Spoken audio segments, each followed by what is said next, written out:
नाज़रीन अस्सलाम वालेकुम, आप देख रहे हैं सियासी टीवी। कौमी ख़ुनाई में आप सबका इस्तक़बाल है। मैं मोहम्मद सिद्दीक़। सबसे पहले सुर्खियों पर एक नज़र डालते हैं।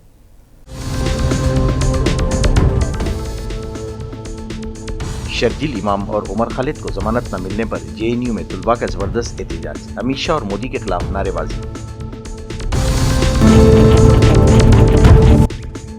इंदौर में अमवात के बाद भी आलूदा टैंकरों से सप्लाई। कांग्रेस का वज़ीर-ए-आज़म मोदी और मोहन यादव से सवाल।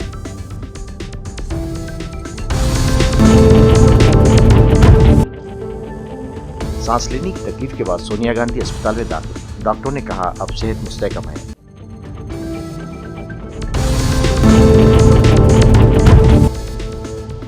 साबिक मरकजी वजीर कांग्रेस रहनुमा सुरेश कलमडी अब नहीं रहे। वज़ीर-ए-आज़म दीगर कायदीन का इज़हार ताज़ियत।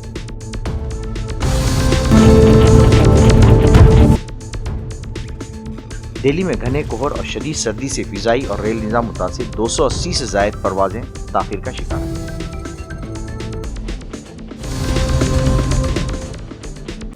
नई देती सुर्खियाँ, अब खबरों की तफसील पेश है। नाज़रीन, सुप्रीम कोर्ट में शर्जील इमाम और उमर खालिद की ज़मानत रद्द किए जाने पर तुलबा ने काफ़ी एहतजाज किया है। ख़ास तौर पर इसी मामले में 5 दीगर मुलजिमीन गुलफशा फ़ातिमा, मीरा हैदर, शिफाउर रहमान, मोहम्मद सलीम खां और शादाब अहमद को ज़मानत दे दी गई। इस फैसले पर जवाहरलाल नेहरू यूनिवर्सिटी में मायूसी का माहौल देखा गया। फैसले के बाद कैंपस में बेचैनी देखी गई और रात देर गए तुलबा बरादरी ने अमित शाह और मोदी के खिलाफ ज़बरदस्त एहतजाज किया और नारेबाजी की। उधर बीजेपी से वाबस्ता तुलबा ने इस एहतजाज पर अपनी नाराज़गी का इजहार किया है। ये वही वामपंथी विचारधारा है जो हर बार देश विरोधी ताकतों के साथ खड़ा होती है। ये कल की बात नहीं है। ये आप पिछले किताब के पन्ने जब खोलेंगे तो हर बार आप देखेंगे कि देश विरोधी जितने भी शर्जील इमाम और उमर खालिद वो भी तो यहीं से निकले हुए हैं। तो कल सुप्रीम कोर्ट ने जब इनकी बेल को डिनाई किया तो जहां तक मुझे लगता है कि किसी भी न्यायपालिका में सरकार का हस्तक्षेप नहीं होता है, लेकिन इन वामपंथियों को लगता है कि शर्जील इमाम और उमर खालिद जैसे देश विरोधी ताकतों को अगर बेल नहीं दिया गया तो गवर्नमेंट की वजह से उसके विरोध में लोग मोदी शाह और जो भी हैं अपने गवर्नमेंट में अभी सत्ता में उनके खिलाफ इन्होंने नारेबाजी किया है। कल यही है तो आज उस दौर में है हम जहां नया भारत है, धर्म अलग हो सकता है लेकिन न्याय सबको समान मिलेगा। कल AVP और RSS की कबर खुदेगी ऐसे नारे लगते हैं। ऐसे नारे JNU में आजकल लगना आम बात हो गई है। 2016 में ये नारा लगा था, अफजल तेरे कातिल जिंदा है हम शर्मिंदा है, ऐसा नारा लगा था। उसके बाद में लगातार अब AVP RSS की कबर खुदने की बात कर रहे हैं। ये वही AVP है या RSS है जिसके 60 लाख से ज्यादा मेंबर्स हैं।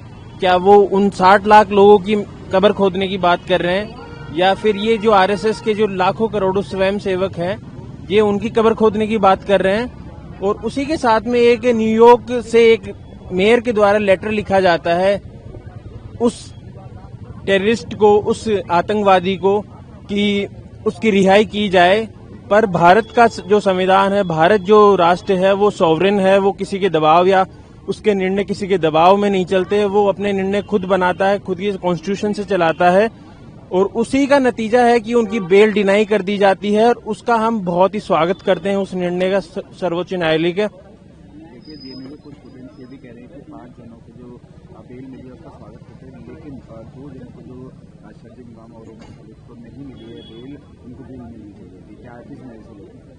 नहीं, उनको बेल नहीं मिलनी चाहिए। सेपरेटिस्ट और एक्सट्रीमिस्ट की भारत में कोई जगह नहीं है, उनकी सिर्फ जेल जगह है। और ये वही सेपरेटिस्ट हैं जो नॉर्थ ईस्ट को भारत से अलग करने की बात करते हैं कि हम जैसे 50 लोग हो जाएं तो हम नॉर्थ ईस्ट को भारत से अलग कर सकते हैं। उनकी कोई भारत के देश में रहने की जगह नहीं है, उनकी सिर्फ एक जगह है, जेल। कल जिस तरह की जो वीडियो सामने आया है, जो वो नारे लगा रहे हैं जिसमें AVP RSS की कब्र खोदने की बात वो कर रहे हैं, देश के प्रधानमंत्री गृह मंत्री की कब्र खोदने की बात कर रहे हैं, तो ये कोई नया नहीं है। वामपंथियों का और इतिहास रहा है, पूरा एक लंबा इतिहास है उनका कि वो देश के संविधान में, देश की न्यायपालिका में उनका कोई भरोसा नहीं है। बस वो एक संवैधानिक और संविधान की बात करते हैं सिर्फ अपने आप को बचाने के लिए, अपने आतंकवादियों को बचाने के लिए। 2016 में या उससे पहले जब अफजल गुरु को फांसी दी गई तो अफजल गुरु को फांसी दी जाने के बाद में वो लोग यहाँ पे अफजल हम शर्मिंदा हैं, तेरे कातिल जिंदा हैं, उस भारतीय न्यायपालिका जिसने उसको सजा दी उस न्यायपालिका के खिलाफ वो नारेबाजी करते हैं। उमर खालिद और शर्जील इमाम जो दिल्ली दंगों के आरोपी हैं और कल कोर्ट ने भी कहा, हम तो स्वागत करते हैं उस निर्णय का कि सुप्रीम कोर्ट ने जो उन्होंने 6वीं बार बेल प्ली फाइल की, तो उसमें उन्होंने जो डिसीजन दिया 1 साल के लिए उनको रोक भी दिया कि अब आप नहीं लगा सकते, और प्रथम दृष्टया आप आरोपी बनते हैं तो छोड़ने का कोई मतलब नहीं बनता है। तो न्यायपालिका, भारतीय न्यायपालिका जो काम कर रही है, भारतीय संविधान जिस तरह काम कर रहा है, भारतीय कानून जिस तरह काम कर रहा है, उस पर इनको विश्वास नहीं है, इसीलिए ये लोग उसका विरोध कर रहे हैं। जो विदेशी ताकतें जिस तरह से एक कोर्ट के डिसीजन आने से पहले दबाव बना रही थी, एक मोरल दबाव बना रही थी, उसका कोई फायदा हुआ नहीं, क्योंकि जो आरोपी है देशद्रोह में उनको सजा मिलेगी। और अखिल भारतीय विद्यार्थी परिषद की इस बार सदस्यता लगभग 70 लाख हुई है। उनका वो कार्यकर्ता जो देश के निर्माण में वास्तव में लगे हुए हैं, वो विद्यार्थी जो लगे हुए हैं, आरएसएस जो पूरे समय देश की आपदा में खड़ा रहता है, उनकी कब्र खोदने की लोग बात कर रहे हैं। भारतीय प्रधानमंत्री जो देश ने चुना हुआ है, देश के नागरिकों का प्रधानमंत्री, उनकी कब्र यहाँ खोदने की बात कर रहे हैं। असल में कब्र इनकी खुद चुकी है। नक्सली खत्म हो रहे हैं। 31 मार्च 2026 डेडलाइन है। बसवा राजू खत्म हो गया, हिडमा खत्म हो गया, बुरहान वानी जिसको आइडल मानते थे वो खत्म हो गया। ये बच्चे कुचे जो 10 लोग ढपलीबाज जो हैं, ये भी आतंकवादी हैं। जो उनके सिंपैथाइजर हैं, ये लोग भी आतंकवादी हैं। कब्र इनकी खुद रही है, इसलिए ये दर्द बाहर आ रहा है। ये आदत है इनकी, नफरती आग है इनकी। ये नफरत में इतना झुलस चुके हैं कि ना इनको प्रधानमंत्री दिख रहा है, ना इनको वो संगठन दिख रहे हैं आरएसएस और एबीपी जैसे, जो देश के लिए दिन रात एक करके लगे रहते हैं। क्या कुछ एबीपी इस पर आगे कदम उठाएगी जिस तरीके से जो नारेबाजी की गई? देखिए, एबीपी हमेशा से इसका विरोध करती आई है। चाहे 2012 या 2009 में जब इन्होंने यहाँ पे सीआरपीएफ के जवानों का हत्या का जश्न मनाया था, हमने उस समय भी विरोध किया था। 12, 16, 19 पूरा इतिहास रहा है जेएनयू में इन वामपंथियों से लड़ने का, और देश में बाहर भी इनसे लड़ने का। हम अपने स्तर पर विरोध कर रहे हैं, प्रोटेस्ट कर रहे हैं, हम विरोध करेंगे। हम ऐसा कोई डायरेक्ट फाइट टू फाइट में नहीं जाएगा, इसमें हम उनका विरोध करेंगे, सक्षम स्तर पर विरोध दर्ज करवाएंगे। ये प्रशासन के ऊपर है, ये मीडिया में बाहर सारे है ही है नारेबाजी जो उन्होंने की है, जो करते आए हैं हमेशा से, प्रशासन के ऊपर है वो अपना निर्णय ले, क्या लेता है क्या नहीं लेता है। और भारतीय संविधान जिस तरह से जकड़ रहा है, कन्हैया कुमार, उमर खालिद, शार्जिल इमाम ने भी लगाए थे, आज वो भी जेल में बंद है। ये लोग भी, इनका भी नंबर लगने वाला है, सबकी कब्र खोदने वाली। जो वामपंथी हैं, जो नक्सली हैं, वो सब खत्म होंगे। धीरे धीरे विचारधारा पूरी तरह समाप्त होने वाली है। इस देश में उनका कोई स्थान नहीं है। जो भारतीय संविधान पे भरोसा नहीं कर सकता, भारतीय कानून में विश्वास नहीं कर सकता, भारतीय न्यायपालिका पे विश्वास नहीं रख सकता, उसका इस देश में कोई जगह। शिवसेना और आदित्य ठाकरे ग्रुप के शर्जील इमाम उमर खालिद को बेल न मिलने पर अपनी नाराजगी का इजहार किया है। उनका कहना था कि सेनगर को जब बेल मिल सकती है तो शर्जील और उमर खालिद को क्यों नहीं। मुझे लगता है यही बात है। एक तरफ ये सारी बातें हैं, चलो उसमें न जाते हुए भी कुलदीप सेंगर को बेल मिल जाती है। जो रेपिस्ट है, जो चाइल्ड रेपिस्ट है, जो रेपिस्ट है, जो जिन्हें रेप करके हत्या की है, उसको बेल मिल जाती है। बिल्किस बानो का जिसने रेप किया उसको मिल जाती है बेल। तो देश में अगर आप देखें तो सोनम वांगचुक साहब अभी आज जेल में है, तो न्याय की अपेक्षा में है सारे लोग। मैं किसी के एक के बारे में नहीं बोल रहा हूँ, लेकिन कुलदीप सेंगर को बेल मिल सकती है। इससे बड़ा मिसकैरेज ऑफ जस्टिस मुझे लगता है हमारे देश में हो सकता है। आदित्य ठाकरे जी, आप 5वीं बार धारावी के अंदर पधारे, अभी इलेक्शन का टाइम है। इससे पहले कई बार धारावी करों से आपने बहुत सारे वादे किए हैं, क्या विश्वास रखने चाहिए लोकसभा के बाद? धारावी में आ रहा हूँ धारावी के लोगों के लिए। यहाँ का जो विकास है वो धारावी करों का ही पहले हो, बाद में अदानी का हो, ये हमारी भूमिका है। सर, ठाकरे बंधु एक साथ आने के बाद क्या धारावी करों का उद्धार होगा? जिस तरह से वो आभार करते जा रहे हैं 100 में से 90 लोगों को, क्या उनको? यही मैं कहना चाहता हूँ कि अदानी पे विश्वास रख के जो धारावी कर पात्रता के इसमें गए थे, लाइन में गए थे, उन्हें आपने देखा होगा 80% लोग अपात्र किए गए। हमारी मांग यही है कि हर एक धारावी कर को बिना उसका बैकग्राउंड देखे, जो भी धारावी में रहते आए हैं, सालों से रहते आए हैं, उनको पात्र किया जाए। यही हमारी मांग है और ये मांग पे हम कायम है। जब तक ये मांग पूरी नहीं होती है, अदानी को हम यहाँ आने नहीं देंगे।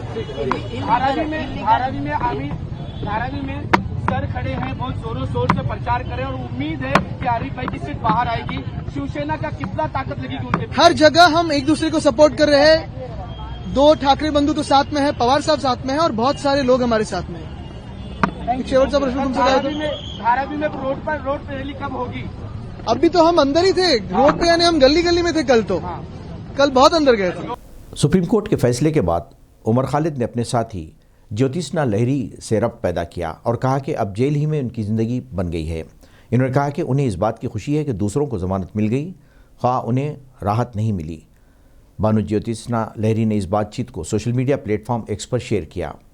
इन्होंने लिखा कि उमर खालिद ने कहा कि वो दूसरों की ज़मानत से बहुत खुश हैं और राहत महसूस कर रहे हैं। ग्रेटर नोएडा के दादरी इलाके के बसाड़ा गांव में पेश आए अखलाक अहमद लिंचिंग केस में अदालती कार्रवाई अब फाइनल स्टेज में पहुंच गई है। सूरजपुर की अदालत ने इस मामले की संगीनी को मद्देनजर रखते हुए अब रोज़ाना बुनियाद पर समाअत करने का फैसला किया है, जिससे बरसों से ज़्यादा ज़ेर इल्तवा मुकदमे में तेज़ी आने की उम्मीद है। अदालत के इस फैसले को इंसाफ की सीमत एक नुमाया पेशरफ्त के तौर पर देखा जा रहा है। उत्तर प्रदेश के वज़ीर आला योगी आदित्यनाथ ने पीर के रोज़ यहाँ वज़ीर-ए-आज़म मोदी से मुलाकात की और उन्हें अयोध्या के राम मंदिर की एक शबी बतौर तोहफ़ा पेश की। वज़ीर-ए-आज़म के दफ्तर पीएमओ ने इस मुलाकात की इत्तला दी और PMO social media platform x पर दोनों रहनुमाओं की मुलाकात की तस्वीर शेयर की है। एक तस्वीर में योगी वज़ीर-ए-आज़म को राम मंदिर की शबी पेश कर रहे हैं। ये मुलाकात एक ऐसे वक्त में हुई जब उत्तर प्रदेश असम्बली इंतखाबात में सिर्फ 1 साल का वक्त रह गया है और रियासत में काबीना की तौसी की बाज़गश सुनाई दे रही है। कौमी राजधानी दिल्ली के मुख्तलिफ हिस्सों में मंगल की सुबह घने कोहर की इत्तला मिली है और शदीद सर्दी के बाद फ़िज़ाई और रेल आमदरफ्त मुतासिर हुई है। दिल्ली के इंदिरा गांधी बैनुल अक़वामी हवाई अड्डे पर हद बसारत कम होकर तकरीबन 150 मीटर तक आ गई है, जिसके नतीजे में 280 से ज़ायद परवाज़ें ताख़ीर का शिकार हुई हैं, जबकि कुछ परवाज़ें मनसूख भी कर दी गई हैं। हवाई अड्डे पर सुबह 4 बजे के बाद कोहर की शिद्दत में इजाफा देखा गया, जिसके बाद कैट 3 तरीक़ेकार के तहत आलात की मदद से फ़्लाइट ऑपरेशन शुरू किए गए। इस तरीक़ेकार के लिए न सिर्फ रनवे बल्कि तैयारे का भी खुसूसी आलात से लैस होना ज़रूरी है, जबकि पायलटों को भी इस निज़ाम के तहत लैंडिंग और टेक ऑफ की बाकायदा तरबियत हासिल होनी चाहिए। दिल्ली हवाई अड्डे की वेबसाइट के मुताबिक आज दिल्ली से रोज़ाना होने वाली कम अज़ कम 20 परवाज़ें और दिल्ली पहुँचने वाली कम अज़ कम 260 परवाज़ें ताख़ीर का शिकार हैं। कम बसारत के बाद अमृतसर, भोपाल, चंडीगढ़, गुवाहाटी, वाराणसी, रांची, हंडन और धर्मशाला के हवाई अड्डों पर भी फ़्लाइट ऑपरेशन मुतासिर हुआ है। मुल्क के सबसे साफ़ सुथरे शहर कहे जाने वाले इंदौर के बारे में कहा जा रहा है कि जहरील पानी के बहरान से गंदगी होती नज़र आ रही है। भागीरथपुरा साहने के बाद सोनिया गांधी नगर, गुलजार कॉलोनी और पिपलिया जैसे इलाकों से खौफनाक तस्वीरें सामने आई हैं, जिसमें बात सामने आई कि करोड़ों रुपए टैक्स अदा करने वाले शहरी नाली के दरमियान से गुजरने वाली पाइपलाइनों और काली जंग लगे टैंकरों का पानी पीने पर मजबूर हैं। रिपोर्ट्स के मुताबिक भागीरथपुर में आलूदा पानी से 10 लोगों की मौत के सबब हाईकोर्ट के फिटकार के बाद इंतजामिया ने टैंकर तो भेजे, लेकिन उनकी हालत देखकर रूह कांप उठी। पानी सैलाब करने वाले टैंकरों में बहुत ज़्यादा जंगालूद लगा हुआ है और अंदर और बाहर काई से ढका हुआ है। इस मामले पर कांग्रेस ने बीजेपी हुकूमत को घेर लिया है और कहा कि इंदौर में जिस टैंकर से लोगों को पानी सप्लाई हो रहा है, इसमें ख़तरनाक जंग लगा हुआ है। ये हाल तब है जब आलूदा पानी से 17 लोगों की मौत वाक़ई हो चुकी है। ऐसी हालत में ये सवाल पैदा होता है कि क्या नरेंद्र मोदी और मोहन यादव इस गंदे टैंकर का पानी पिएंगे। इस मौके पर इलाक़ाई मकीनों ने पानी के बिल दिखाकर अपने गुस्से का इजहार किया और लोग हर माह 300 रुपये का बिल भरते हैं, लेकिन पानी सिर्फ 15 मिनट आता है और वो भी एक तरह से जहरीला होता है। लोगों का इल्ज़ाम है कि काउंसलर, एमएलए और वज़ीर सुनते ही नहीं। कौमी कौंसल बराए फ़रोग़ उर्दू नई दिल्ली ने शाये की है कि किताब जिसका उन्वान है खुतबात मोदी लाल किले की फसील से का वज़ीर तालीम धर्मेंद्र प्रधान के हाथों शास्त्री भवन दिल्ली में इजरा अमल में आया। ये किताब दरअसल 2014 से 25 तक यौम आज़ादी के मौके पर लाल किले की फसील से वज़ीर-ए-आज़म मोदी की तकरीरों का मजमुआ है। जारी रिलीज़ के मुताबिक इस मौके पर कौमी कौंसिल के डायरेक्टर डॉक्टर शम्स इकबाल ने इस्तकबालिया कलमात पेश करते हुए कहा कि रस्म इजरा के इस मौके पर वज़ीर तालीम का दिल से इस्तकबाल करता हूँ और शुक्रगुजार हूँ कि इन्होंने इस किताब की रस्म इजरा के लिए अपना बेशकीमत वक्त देकर हमारी हौसला अफजाई की है। गंगाराम अस्पताल में कांग्रेस रहनुमा सोनिया गांधी को शरीक कर दिया गया है, जहां पर डॉक्टरों की एक टीम ने उनकी निगरानी कर रही है, लेकिन इलाज ठीक चल रहा है, उनकी सेहत मुस्तहकम है और सोनिया गांधी को पीर की रात सांस लेने में दुश्वारी की वजह से अस्पताल में दाखिल कराया गया था। उन्हें गुज़िश्ता दिनों से खांसी हो रही थी और हल्की हल्की दवा ले रही थी। कांग्रेस के सीनियर रहनुमा और साबिक वज़ीर सुरेश कलमड़ी मंगल के रोज़ तवील अलालत के बाद इंतकाल कर गए और इन्हें 81 बरस की उम्र में इन्हें दवाखाने में दाखिल किया गया था। उन्हें महाराष्ट्र के शहर पुणे के दीनानाथ मंगेशकर हॉस्पिटल में ज़ेर इलाज रखा गया था। पसमंदगान में अहलिया, एक बेटा, बहू, 2 शादीशुदा बेटियां और दामाद पोते पोतियों को छोड़ गए हैं। सुरेश कलमड़ी पुणे के एक बाअसर सियासी रहनुमा रहे हैं। वो कई मरतबा लोकसभा के रुकन रहे और मरकज़ी मुमलिकत बराए रेल के तौर पर भी खिदमात अंजाम दी हैं। इसके अलावा तवील अरसे से इंडियन ओलंपिक एसोसिएशन के सदर रहे हैं और कौमी सतह पर खेलों की इंतज़ामिया से गहरा ताल्लुक़ उनका हुआ है। लायंस फाउंडेशन सरबराह नीता अंबानी ने मुंबई में मुल्क के 3 आलमी फातेह क्रिकेट टीमों के खिलाड़ियों के एजाज़ में एक इशाइया का एहतमाम किया था। इस मौके पर T20 वर्ल्ड कप के फ़ातिन के अलावा ख़वातीन की वनडे आलमी कप की फ़ातेह खिलाड़ियों और ब्लाइंड महिला T20 वर्ल्ड कप की फ़ातेह खिलाड़ियों ने शिरकत की। नाज़रीन, आखिर में सुर्खियों पे एक और नज़र।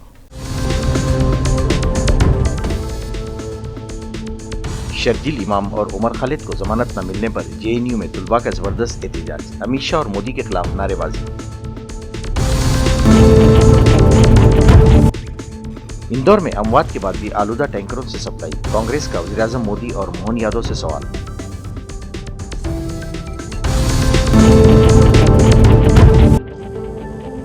सांस लेने की तकलीफ के बाद सोनिया गांधी अस्पताल में दाखिल, डॉक्टरों ने कहा अब सेहत मुस्तहकम है।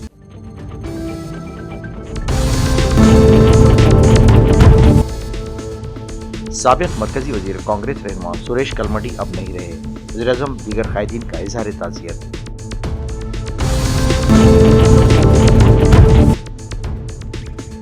दिल्ली में घने कोहर और शदीद सर्दी से फिजाई और रेल निज़ाम मुतासिर, 280 से ज़ायद परवाजें ताख़ीर का शिकार।